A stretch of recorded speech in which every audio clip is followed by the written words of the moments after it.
Okay, so we are back. And today we are going to be creating another trace table.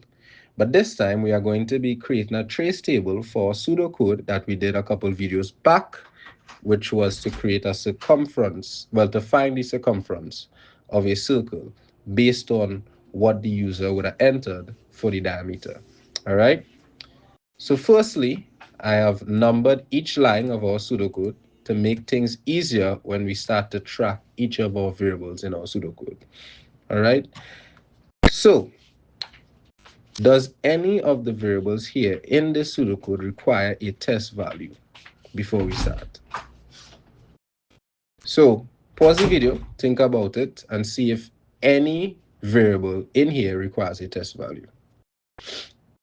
All right. So if you said diameter, you would have been correct, because on line 3, we are saying read diameter, which means store whatever the user enters and store it inside of diameter, right? So we take what the user enter, we store it inside of diameter, and then right after that, we calculate the circumference by multiplying the pi by its diameter, right? That was entered by the user. So the test value that we want to give to diameter would be 2, right? That will be our test value. Now, the first column we need for our trace table is the code, right? And we show each line of code in that column. And all of the other columns we require would be each of our variables, all right? So pause the video and tell me, how many columns do you think we need in our trace table? And if you said 4, you would be correct, because 1, our first column, is the code that represents each line of code. The second column we have is our diameter, because we have a variable called diameter. And our third column will be pi, because we also have a pi variable. And our fourth column will be circumference, because we have a circumference variable. All right? So let's create that. And we have 6 lines of code here. So let's insert a table. Right? We need 4 lines, and we also need 7 rows. Let's create a row here, etc. above. All right. So our first column is our code. Then we have a column for our diameter. Right? We want this to be a common D because it's also a common D in our pseudocode. And we have our pi. Pi is also a common P. And lastly, our last variable was the circumference. Okay, so in our first line of code, line 1, we have begin. Diameter is currently empty because we have not yet reached line 3, where we are going to read the value entered by the user into diameter, right? Pi, however, we stored a value in when we created our variables, all right?